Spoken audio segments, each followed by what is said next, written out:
नमस्कार फ्रेंड्स, आज का प्रोग्राम भारत का गौरव, एक उस शख्सियत के नाम जो कि अपनी कामयाबी की इबारत लगातार लिखते चले जा रहे हैं। Suraj Kumar, none other than Suraj Kumar, जो झारखंड के लाल और झारखंड कैडर के आईएएस, जिन्होंने अपनी जिंदगी में उन सभी ऊंचाइयों को हासिल किया जिसको उन्होंने चाहा। तो आज सुनते हैं कामयाबी की कहानी सूरज कुमार के ही जुबानी। जो इंडक्शन में स्टूडेंट आ रहे हैं, उनके पेरेंट्स, गार्जियंस, मीडिया के भाई बंधुगण, आप सबों को जोहार। मैं ये संभाषण जो है वो एक पक्षीय नहीं करना चाहता। मैं नहीं चाहता कि मैं सिर्फ बोलूं और आप सुने। तो सबसे पहले मैं चाहता हूं कि मैं कुछ सवाल आपसे करूं, उसके जवाब आपसे जानूं। के लिए बड़ा डिप्लोमेसी चाहिए होता है। मैं बड़ा ब्लंट बंदा हूं, तो मेरे से ये हो नहीं पाएगा। एमएस कर नहीं सकता था क्योंकि पैसे नहीं थे। नौकरी करके देख लिया, बहुत फ्रस्ट्रेटिंग था, 3 साल में भाग गया। बिजनेस करके देख लिया, फेल हो गया। बचा क्या? यूपीएससी। और इंटरेस्टिंग चीज है कि जब 12वीं की इंटरव्यू मेरी हुई थी, जब मैं स्टेट टॉपर बन गया था, तो मैंने बोला था वहां पे कि मैं सॉफ्टवेयर इंजीनियर बनूंगा और उसके बाद फिर मैं यूपीएससी करूंगा। तो कई बार यहाँ सारे पत्रकार जो पुराने वाले हैं, जब मैं जमशेदपुर एसडीओ भी रहा, यहीं पे मैं डीडीसी भी रहा और यहाँ पे डीसी भी रहा, इन लोगों को पता है। इन लोग बोलते हैं यार आपको सिर्फ पहले से पता था कि आप क्या बनोगे। आप सॉफ्टवेयर इंजीनियर भी बने, उसके बाद फिर जाकर के आईएएस बन गए। आज तब मुझे शर्म आती थी। आज मैं बहुत ऑनेस्ट होकर, ब्रूटल ऑनेस्ट होकर बोलूंगा, मुझे कुछ नहीं पता, मुझे कुछ भी नहीं पता था। जब प्रेरणा क्लासेस है यहाँ पे, विकास टॉक हमारे टाइम में हुआ करते थे, के मिश्रा, तो 10वीं में हिंदी मीडियम से कर लिया। जब प्रेरणा क्लासेस में जाने की बारी आई तो पता चला यार आईआईटी की तैयारी तो अंग्रेजी में होती है। अब अंग्रेजी के सवाल कहाँ से बनेंगे? तो बोला कि 1 साल पहले ट्यूशन करूंगा ताकि अंग्रेजी समझ में आए। तो उसके बाद मैं ट्यूशन करने का हिसाब किताब लगाया। तो मेरी रूटीन ये थी कि भाई मैं सुबह 4 बजे उठता था, साइकिल उठा के जब वही गवरिया वेबको का एक शोरूम है टोयोटा का, वहां पे जाता था। वहां मैथ्स की कोचिंग करता था। एक संजीव सर थे जो खुद भी स्टूडेंट थे बट वो पढ़ाते थे। उनसे पढ़ के 8 बजे वही साइकिल छोड़ करके उसके बाद फिर बस पकड़ के आता था। यहाँ एडीएल करीम सिटी के बाजू में है, वहाँ एचएल यादव एनआईटी के प्रोफेसर थे, उनसे फिजिक्स पढ़ता था। फिर करीम सिटी कॉलेज में 11 से 5 क्लास लगाता था। फिर 5 बजे भाग के प्रेरणा क्लासेस जाता था। और उसमें बस नहीं चलती थी, उषा मार्टिन की बस चलती थी, जो चुपके से चोरी से 5 रुपए लेके हम लोग को चढ़ा लेती थी। और हम लोग वापस में चढ़ के जाते थे। रात को 10 साढ़े 10 बजे घर पहुंचता था। ये मेरी डेली रूटीन थी। 2 टिफिन रहती थी मेरे पास में, 2 वाटर बोतल रहते थे।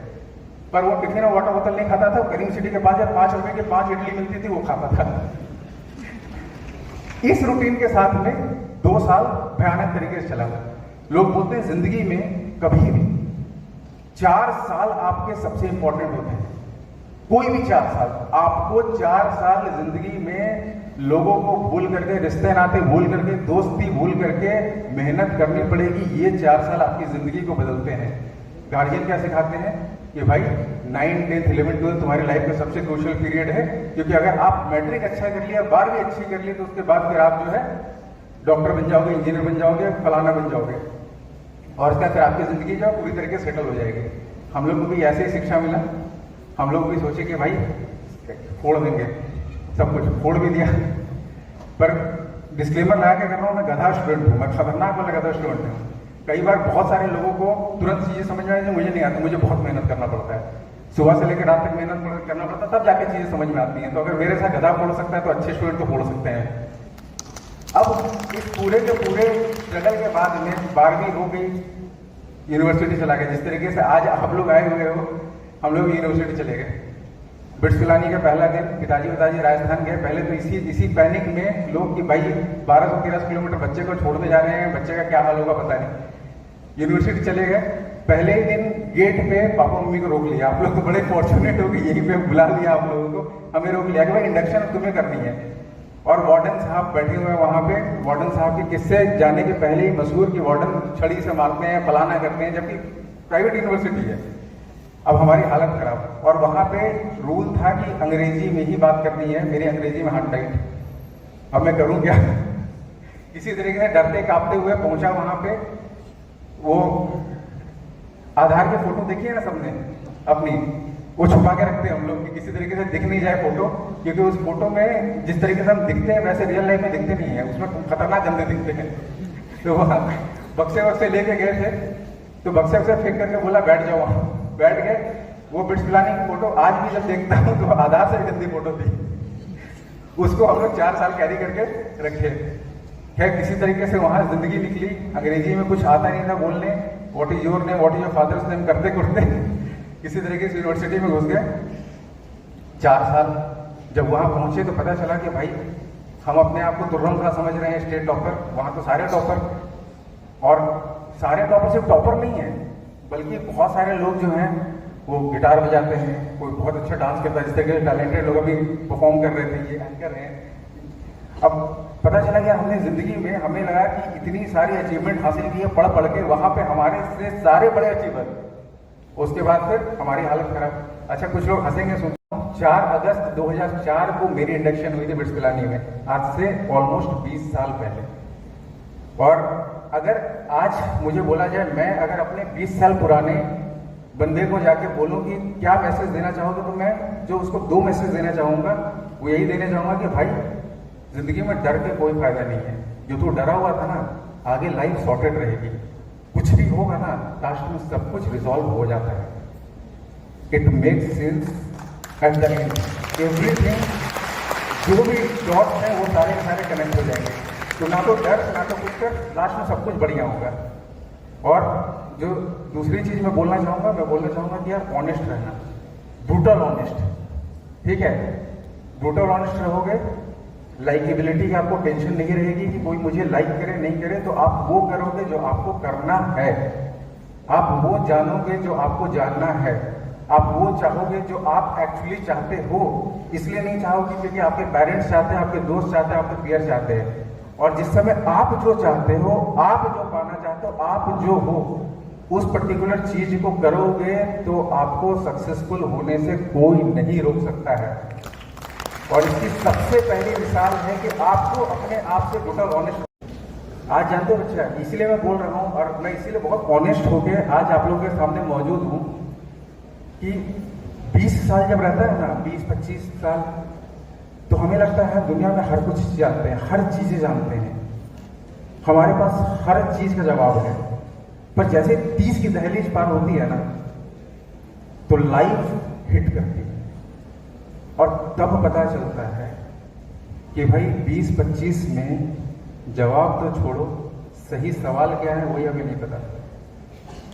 लाइफ से सही सवाल पूछने जरूरी है, जवाब अपने आप मिलेगा। आज जिस दहलीज में मैं खड़ा था, उस दहलीज में मैं बोलता हूँ पैसा कमाना फ्यूटाइल गोल है। मैं ये नहीं बोल रहा हूँ खराब गोल है, क्योंकि आज हमें लगता है कि हमारी सारी जरूरतें जो है वो पैसे के साथ में पूरी हो जाएगी। पर यकीन मानो, जब एक बार एक सफिशिएंट पैसा आ जाएगा वो खुशी नहीं देगा। उसके बाद फिर, ये आज आपको नहीं समझेगा, 20 साल बाद समझ में आएगा। उसके बाद फिर क्वेश्चन होगा कि अब क्या उस पैसे को सेलिब्रेट करने के लिए हमारे साथ 2 सच्चे दोस्त, एक सच्चा हमसफर, एक केयरिंग फैमिली है? ये गार्जियन समझ रहे होंगे। अगर नहीं है तो फ्यूटाइल है। और जो सबसे अच्छी चीज है ना, पता है, ये पैसा यार ये बाई प्रोडक्ट है। अगर आप जो करना चाहते हो ना, उसको सच्चे दिल से और लगन से कर ले तो पैसा झक मार के आ जाता है। ये बाई प्रोडक्ट है। आज इंस्टाग्राम यूट्यूबर देख रहे हैं, उसमें से कुछ यूट्यूबर हैं जो यूट्यूब में बैठ के बाकायदा फ्लर्ट कर रहे हैं। उनको फ्लर्टिंग पसंद है और वो फ्लर्ट कर रहे हैं, लोग उनको कंटेंट को कंज्यूम कर रहे हैं, वो भी करोड़पति हैं आज के दिन में। कुछ यूट्यूबर्स हैं जिनको गाली देना पसंद था, वो गाली दे रहे हैं, वो भी आज के दिन में करोड़पति हैं, उनके पास भी पैसा है। पैसा कमाने का तरीका ये भी है कि आप चरस बेचो, गांजा बेचो, अफीम बेचो, तुरंत बनता है पैसा। किडनैपिंग करो, तुरंत बनता है पैसा। गलत तरीके से पैसा और स्पीड में बनता है। पैसा का गोल क्या है, किस तरीके से अचीव करना है, वो भी बेटर करना है। पर रीजन पैसे से ज्यादा एक और था। मुझे लगता था कि मेरी स्किल सेट जो है वो आज के दिन में ढंग से यूज नहीं हो रही है। क्योंकि मैंने पहले बताया कि मैं मैकेनिकल के सारे सब्जेक्ट से टॉपर था, तब मुझे पता चला जब मैं वहाँ इंटर कर गया कि भाई मैकेनिकल मेरा सब्जेक्ट ऑफ इंटरेस्ट है, कंप्यूटर साइंस नहीं है। कंप्यूटर साइंस के सब्जेक्ट को बड़ा घिस घिस के निकालना पड़ा, पर उस समय वक्त गुजर चुका था, पैसे मिल चुके थे। उस समय 2010 की बात कर रहा हूँ मैं, इतने पैसे थे बेंगलोर में हम लोग 5 BHK लेकर रखे थे। एक कमरे में जिम था हमारा, एक कमरे में TT टेबल था, और बाकायदा हर बार वीकेंड में ढूंढ ढूंढ के कि भाई 10,000 12,000 रुपए तक का बुफे जो होता था नीला गीला में, वो सब हम लोग खाते थे।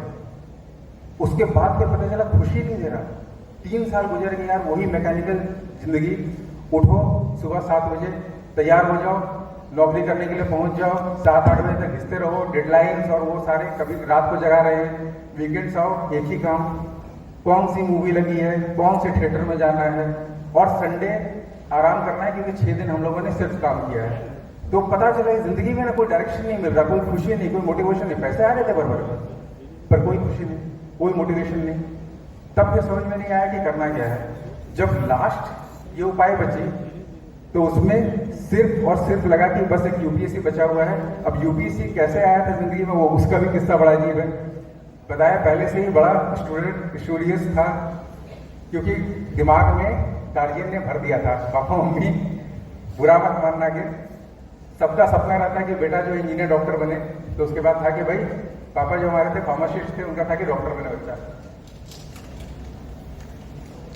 अब 10th में बायो एग्जाम दिया, ये बायो के ही चक्कर में वो 1 नंबर से मेरी छूट गई। बायो एग्जाम में पसीने निकाल दिए, गाड़ी में पापा को हाथ जोड़ दिया कि भाई कुछ भी करवा लो, ये बायो नहीं होता है। दूसरा एक और क्लैरिटी मिल गई थी, सिस्टर थी हमारी छोटी, 11-12 साल छोटी हमसे। एक बार उसको मलेरिया हो गया था, खून निकाला डॉक्टर ने, वहां में बेहोश हो गया खून देख के। मैंने बोला यार ये खून देख के बेहोश हो रहा हूँ, ये कहाँ डॉक्टर वोक्टर चीरा वीरा लगाऊंगा, ये सब अपनी चीज की नहीं है। पापा के सपने टूट गए, पर पापा ठीक थे। चलो तीनों बेटा इंजीनियर, एक के बाद एक हम लोग सब। देखो इंडिया में ना, अगेन बड़ा क्रूअल फैक्ट है, कुछ नहीं होता तो इंजीनियर बन जाते हैं। पहले कॉमर्स के लिए हम लोग यूज करते थे, आज के दिन में इंजीनियरिंग के लिए यूज करते हैं। इंजीनियर बन जाओ, घटिया इंजीनियर में कोई फायदा नहीं मिलेगा। तो हम लोग भी वैसे ही थे, 1.5 साल चल रही थी, हम लोग भी उठ के चल दिए, भाई इंजीनियर बन जाओ बन जाओ बन जाओ बन जाओ बन जाओ। यूपीएससी की समझ कहाँ से आई थी, जब एग्जामिनेशन था, एक के बाद एक एग्जामिनेशन होता है, टेंशन वाला इंसान आज के दिन कुछ भी हो, बचपन की बात कर रहा हूँ, उस पर्टिकुलर चीज को इतना बड़ा बना के देखते हैं। अगर कल केमिस्ट्री की एग्जामिनेशन है और मेरा रिवीजन नहीं हुआ है, इसका मतलब मेरी दुनिया खत्म होने वाली है। अब कल मैं जिंदा नहीं रहूंगा। वो एंजाइटी जो एग्जाम की, जब तक मैं उसको खत्म नहीं करूंगा, भले ही रात को 1 घंटा सोने मिले, तब तक मेरा एग्जाम सही नहीं जाएगा। इस तरीके की एंजाइटी वाला इंसान था। तो एक बार बैक टू बैक एग्जामिनेशन हो रहा था, तो मैथ्स तो प्रैक्टिस की चीज है भाई, मैथ्स में प्रैक्टिस चाहिए, तो प्रैक्टिस नहीं हो पाई थी। और अगले दिन मैथ एग्जाम था, उस समय लगा था कि मैं फेल कर जाऊंगा। जिंदगी में पहला मौका आ रहा है जहां मैं फेल करने वाला हूं। अचानक से चमत्कार होता है, एग्जामिनेशन में बैठे हुए हैं और आके बढ़ती गर्मी के कारण जो है आपके उपायुक्त ने स्कूल छुट्टी कर दी है। अब एग्जामिनेशन जो है गर्मी छुट्टी के बाद होगा। तो मुझे लगा कि उपायुक्त नाम का चीज क्या भगवान है भाई, क्या होता है ये। तब पता लगा अच्छा कलेक्टर होता है जिसके पास ये पावर होती है कि बड़े एग्जाम में बच्चा बैठा है उसको वहां से हटा देंगे। तो दिमाग में घुसा कि हाँ भाई ये कलेक्टर नाम का चीज होता है। अच्छा गार्जियन कौन कौन सरकारी नौकरी में, यहाँ पे पेरेंट्स कौन कौन सरकारी नौकरी में है यार? सब प्राइवेट वाले हैं क्या? सही है, बधाई हो भाई। इंडिया में एम्प्लॉयमेंट की इतनी भी कमी नहीं है, सरकार जो है उसके अलावा एम्प्लॉयमेंट मिल रहा है। सरकारी नौकरी वाले रहते हैं तो उनको लाल बत्ती का बड़ा चाव रहता, तब था, आज तो हट गई, हमारा वीआईपी कल्चर था ना हटा दी गई। तो उस समय लाल बत्ती का क्रेज रहता। तो मेरे को पुलिस से हालत खराब होती थी। जब भी मैं पुलिस को देखा मैं उल्टे मुंह भागता था, एक हाथी और एक पुलिस, दो मेरी जिंदगी के सबसे बड़े डर थे। हाथी आए, मेरे दोनों भाई हाथी पे चढ़ के सवारी करें और मैं दरवाजे के पीछे घुस के हाथी के जाने का इंतजार करूंगी। तो मुझे पता चला कि एक ऐसा जीव होता है कलेक्टर जिसके आगे पुलिस की गाड़ी सायरन बजाते चलती। अभी आया अनन्य की गाड़ी चल रही थी तो उसके आगे चल रहा था सायरन बजाते हुए, और उसके लिए दरवाजा पुलिस खोलता है। तो मेरे को लगा भाई ये तो बड़ी पहुंची हुई चीज है। पर इतनी पहुंची हुई चीज कि हमारी क्या होगा, थोड़ी ना पता है कि भाई ये पहुंची हुई चीज के लिए एग्जामिनेशन देना पड़ता है। हम लोग बोले वो भगवान भेजा हुआ रहता है, वो वैसा बंदा, वो तो देवदूत टाइप के लोग हैं तो अपने को तो हो नहीं सकता। इसी तरीके से जब मैं 12th टॉप किया तो उसके बाद मुझे माइकल जॉन ऑडिटोरियम में बुलाया गया था पिताजी के साथ में। अगेन देखो, मेरा डरा सहमा सेल्फ को मैं इसलिए एक्सप्लेन कर रहा हूँ क्योंकि बहुत सारे लोग रिलेट कर पाएंगे इस चीज को। मैं 12वीं पास कर गया हूँ, ब्रेडा क्लासेस में टॉप 3 में आ रहा हूँ, एक्सपेक्टेड IIT रैंक जो है विदिन 100 आ रही है, ठीक है। उसके बाद भी जब माइकल जॉन ऑडिटोरियम पहुंचे तो वहां पता चल रहा है कि भाई इतने स्मार्ट बच्चे, ICSE टॉपर, CBSE टॉपर, फलाना टॉपर, ढिमकाना टॉपर, मैं स्टेट बोर्ड, ठीक है। कपड़े भी वैसे, बाप बेटे दोनों पहुंचे, थोड़ा सा करते करते करते सबसे पीछे वाली सीट में जाकर के बैठ गए कि भाई इतने खतरनाक बड़े बड़े लोगों के बीच में तो अपना कुछ दाल ना गलना है। जब अनाउंसमेंट हुआ तो सबसे पहला प्राइज मुझे मिला। माननीय मुख्यमंत्री उस समय थे, वो प्राइज दे रहे थे। हम लोग गए, अब कल्चर है अगर प्राइज देते हैं तो उसका फिर पैर छूते हैं, तो मैंने पैर छुआ, आशीर्वाद मिल गया, वापस आ गए। उस समय वहां तो उपायुक्त भी मौजूद थे, चूंकि उपायुक्त तो उनको भी प्राइज दिया गया, उन्होंने मुख्यमंत्री के पैर नहीं छुए, हाथ मिला के चले गए। तो क्यूरियोसिटी जगी कि भाई ये कौन सा फिर जीव आ गया, तो पता चला ये वही वाला जीव है जिसने एग्जामिनेशन कैंसिल कराया था। तो हम लोग को बाद में इंटरेक्शन करने की मौका देंगे। अगर मान लो बोल देते हैं कि बाद में कोई आप लोग से बच्चे उससे बात कर सकते हैं, तो इसी तरीके से बात करने का मौका दिया गया। और बात करने के मौके में जब हम लोगों ने पूछा तो मेरा बाल मन वैसे ही, ठीक है, क्यूरियस, मैंने पूछा कि सर क्या चीज़ हो भाई, हम लोग मुख्यमंत्री को पैर छूते, आपने पैर नहीं छुआ। अब उन्होंने बोला कि भाई वो मुख्यमंत्री आज है 5 साल के लिए रहेंगे, हम कलेक्टर नहीं IAS तब भी थे, और अगले 25 साल 30 साल IAS रहेंगे। तो उस दिन मेरे मन में ये भावना बैठ, उस दिन का दिन है जहाँ कल मैं वहाँ बैठा था, और आज का दिन है जब मैं आज यहाँ खड़ा हूँ। अब मैं भी यही चाहता हूँ कि आज अगर अनन्य को देख के या मुझे देख करके कोई बच्चा यहाँ पे खड़ा होगा तो मैं जानूंगा कि ये पूरी की पूरी जो चीज़ है, आज मेरे यहाँ आना और आपसे बात करने की वो सार्थकता पूरी होगी। मैं चाहूँगा कि एक नहीं, अनेकों बच्चे जो है यहाँ पे किसी भी कैपेसिटी में, नॉट ओनली IAS बट इस कैपेसिटी में जैसे वो रिसर्च करना चाहते हैं, will become very good scientist, and फिर वो आए यहाँ पे लेक्चर दें। तो इस तरीके से सक्सेसफुल बनो, झंडे गाड़ो। चील की कहानी पता है सबको, बहुत लोगों ने सुना होगा चील की कहानी। चील की कहानी मेरी फेवरेट है, पकाऊंगा फिर भी सुनाऊंगा। चील जो होता है बड़ा अजीब पक्षी है।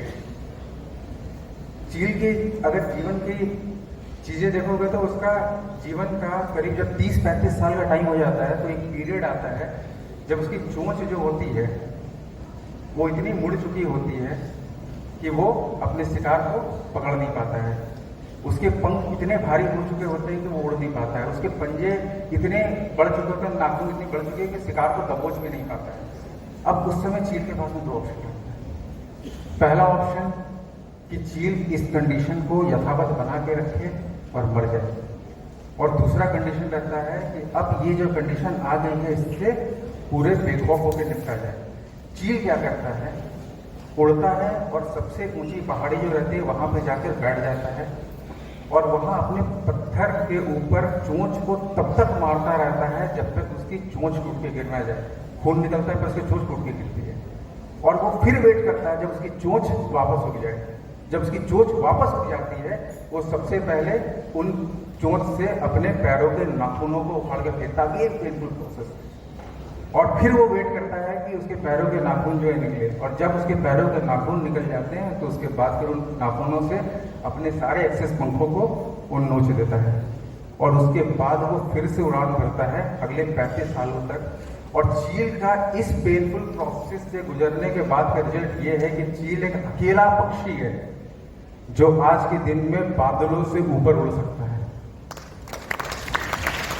अब आपको ये समझना है बच्चे कि अगर ये पर्टिकुलर चीज, ये सिचुएशन आपकी जिंदगी में आ रही है तो आप स्टक होके रह जाओगे या चील बन के उसका सामना करोगे डट के और आगे निकल जाओगे। देखो, पत्थर है आज के दिन में, कम पिटा सीढ़ियां बनी, उसके ऊपर आप पैर रख के निकलते हो। जिस पत्थर की ज्यादा कटाई हुई मूर्ति बना, उसकी आप पूजा करते हो। तो जिस वक्त आपको कूट रहा है, पीट रहा है, ठोकरे मार रहा है, तोड़ रहा है, आपको बुरा लग रहा है, पर आप एक नए सिरे से एक नए पर्सनालिटी बनने की राह पे चल रहे हो। तो जब भी वक्त आपको तोड़े, आपको परेशान करे, आपको झुकाए, तो समझ जाना कि हमारे जीवन में बहुत बड़ा बदलाव आ रहा है। इस पर्टिकुलर चीज को आप पॉजिटिव वे में लो और विश्वास मानो। जब आप फिर से पलट के देखोगे, जो मैंने सबसे पहले ही बोला, तब फिर बोलोगे ये होना था, ये हुआ है, इसलिए आज मैं ये हूं। अगर ये नहीं हुआ होता तो आज के दिन में मैं ये कभी नहीं बन पाता। तो इसी पर्टिकुलर चीज को हमेशा याद रखना है। याद रखना कि जितनी ठोकरे खाओगे, फुटबॉल भी ठोकरे खाता है, खुल के उतना नजदीक पहुंचोगे। बहुत टाइम खा लिया आप लोगों का। सारे बच्चे और सारे गार्जियन, मैं विश करता हूं कि आप बहुत बहुत बहुत अच्छे तरीके से लाइफ के कॉन्सेप्ट को समझोगे जिंदगी में। अगर जिंदगी के कर्म मर्म को समझ लिया तो फिर सबको सीख जाओगे। कॉलेज में बहुत बार पीयर प्रेशर आएगा, बहुत बार पीयर प्रेशर आएगा, जहां पे आपका दोस्त जो है वो बहुत अच्छा कर रहा होगा या बहुत अच्छे घर से होगा। उस केस में अगर वो पार्टी करने जाएंगे, आपको प्रेशर रहेगी, आपको लगेगा कि भाई मैं भी उसके साथ पार्टी करने जाऊं। पर अगर आपकी सोशियो इकोनॉमिक कंडीशन ऐसी नहीं है, आपके गार्जियन ने आपको बड़ी मेहनत करके अगर भेजा है, आप उसमें नहीं जाओगे, तो कभी भी उस ग्रुप का पार्ट बनने की कोशिश मत करना। अपनी सच्चाई को कभी मत छुपाना। किसी भी ग्रुप का पार्ट बनने के लिए, किसी भी जगह वैलिडेशन पाने के लिए अपनी सच्चाई को कभी मत छुपाना। क्योंकि ये जो गार्जियन यहाँ पे बैठे हुए हैं ना, इन लोगों ने बहुत मेहनत करी है आपको यहाँ तक पहुँचाने में। इनका बड़ा सिंपल सा फंडा है यार, बड़े गिविंग होते हैं, ये देते हैं, हम एक्सपेक्ट नहीं करते हैं। जब आईएएस बनने का था तो मेरा सबसे बड़ा मोटिवेशन यही था, पैसा नहीं था। आईएएस बनने का मोटिवेशन मेरा था कि मैं अपने गार्जियन को कभी वापस नहीं कर सकता जो उन्होंने मेरे लिए किया है, पर मैं जरूर एक चीज कर सकता हूँ जिससे कि वो हर वक्त फख्र से अपना सर उठा करके हर जगह चल सके। और बस इसी सोच ने मुझे मोटिवेट किया। और आज थैंकफुली शायद मैंने अपने पेरेंट्स को प्राउड किया है। दूसरा, सेल्फलेस यूनिट आपके सामने बैठा हुआ है, ये टीचर्स। इनकी सबसे बड़ी खुशी कहाँ होती है पता है? अगर आप सक्सेसफुल हो जाते हो। ये जाके हर किसी को बोलते हैं, पता है फलाना मेरा स्टूडेंट था, पता है फलाना मेरा स्टूडेंट था। आज भी जब मैं करीम सिटी आता हूँ, यू कैन नॉट इमेजिन कि मेरा क्या ग्रैंड वेलकम होता है। 20 साल हो गए, पर उसका जब भी आऊंगा, अभी भी प्रोफेसर जो है याद करते हैं, रांची जाते हैं, फलाना स्टूडेंट मेरा था, मैंने उसको पढ़ाया। और विश्वास माने जो यहाँ मौजूद हूँ, गार्जियंस तो अपना सपोर्ट देते हैं, परिवार में सपोर्ट देते हुए टीचर आपको तराशते हैं, टैलेंट देख के तराशते हैं। और इनकी खुशी इतने में ही होती है कि भाई आप इनके पढ़ाने के बाद में सक्सेसफुल बन गए। ये इतने में ही खुश हो जाती है, इतने सेल्फलेस प्रजाति है ये। तो अपने लिए तो करो ही करो, पर ये गार्जियन और टीचर्स, इनको भी हमेशा दिमाग में रख के काम करना। और अगेन पीयर प्रेशर है मत आना। Honesty is the best policy. जो हो, ब्रूटल हो, एक्सेप्ट कर लो। जिसको पसंद होगा वो आपका साथी बनेगा, जो आपको जैसे हो वैसे एक्सेप्ट करेगा। तो नहीं है तो भाई तुम दूर रहो, तुम्हारी दुनिया अलग, हमारी दुनिया अलग, हम अपना जिंदगी वैसे गुजार लेंगे। पढ़ाई बहुत अच्छी चीज है, बट मैं फिर से बोल रहा हूँ, मैं इसलिए ये सारी चीजें बोल रहा हूँ क्योंकि जिंदगी में मुझे लगा कि शायद अगर मेरे यंगर सेल्फ को ये समझाया रहता तो कॉलेज के सारे फॉर्मेटिव ईयर्स जो मैंने बहुत टेंशन में गुजार दिए, fear of failure, fear of embarrassment, ठीक है, जब कुछ भी होगा क्राउड से पूछ लिया तो आधे बच्चे इसलिए नहीं सोचते हैं कि यार मेरे को पूछूंगा तो ऐसा लगेगा कि सिली क्वेश्चन है। अरे सिली क्वेश्चन होगी बाकी के लिए, तुम्हारे लिए नहीं है। तुम्हारे लिए वो जिंदगी का एक बहुत बड़ा इंटरोगेशन है जिसको तुम्हें आपके लिए करना है, किसी और के लिए नहीं करना है। वो क्वेश्चन तुम्हारे लिए जरूरी है, किसी और के लिए जरूरी नहीं है। तो भाड़ में जाए, ये 4 लोग गार्जियन लोग हैं, 4 लोग दुनिया क्या कहेगी, फलाने क्या कहेगी, किसी से भी आज थोड़ी सी जरूरत हो मांग लो, ये 4 लोग गायब हो जाते हैं। भाई परिवार में बड़ी दिक्कत है, बच्चे का एडमिशन कराना है, 2 लाख रुपए दे दो, वो 4 गायब हो जाते हैं, दिखते ही नहीं वो 4 लोग कहाँ हैं। आज आपके परिवार में बीमारी हो जाए किसी पर्टिकुलर बंदे की, वो 4 लोग गायब हो जाएंगे। इसी ऑडिटोरियम में हम लोगों ने कोविड की वैक्सीनेशन शुरू कराई थी और चीजें जो है घूम के वापस आती है। इस कोविड ने बहुत सारी चीजें सिखाई जिंदगी में। टर्निंग पॉइंट शायद बहुत बड़ा कोविड से, जहां सच्चाई पता चली रिश्तों की भी। कई लोग को मरने के बाद अपने लोगों ने भी छोड़ दिया, जलाने तक नहीं आए। यहाँ तो हम अपने सगे बाप बेटी की बात कर रहे हैं, और दुनिया जो है वो 4 लोग जिसको जानते भी नहीं है, जो आपकी जिंदगी में कभी नहीं आएंगे, उसके लिए टेंशन लेकर हम लोग बैठेंगे। मायने रखेंगे कुछ एक आध सच्चे दोस्त, आपके पेरेंट्स, आपकी फैमिली, आपके टीचर्स, यही मैटर करेंगे, यही आपकी जिंदगी को गाइड करेंगे। प्लस आप जो चीज कहना चाहते हो, करना चाहते हो, बनना चाहते हो, उसको सच्चे मन से बैठ करके एक्सेप्ट करो। वो कुछ भी हो सकता है, अगर जो करना चाहते हो करोगे, उसको सही करोगे। एक बार फिर से अर्का जैन यूनिवर्सिटी के सारे लोगों को मुझे यहाँ बुलाने के लिए, और सारे बच्चों को अपनी पूरी नई जर्नी शुरू करने के लिए, जो बच्चे ऑलरेडी हैं यहाँ पे, उनको भी I wish all the best to them, कि वो सब अच्छा करें, ना सिर्फ एकेडमिकली बट ये लाइफ में सक्सेसफुल बनने से ज़्यादा जरूरी एक अच्छा इंसान बनना। तो सबसे प्रायोरिटी रखना कि एक अच्छा इंसान बने, सक्सेस बाकी सबको साथ आ जाए। Thank you. जय हिंद, जय झारखंड। फ्रेंड्स, जहां चाह वहीं राह, जहां आप चाहते हैं वहीं आप पहुंचते हैं। आपकी चाहत, आपकी विल पावर और आपकी अपनी इनर पावर ही आपको कामयाबी दिलाती है। तो अपने आप को ढूंढें, अपने आप को खोजें, अपने आप को तरासें। यही आपकी कामयाबी है, यही आपकी अचीवमेंट है। नमस्कार, डॉक्टर अनुज शर्मा के साथ।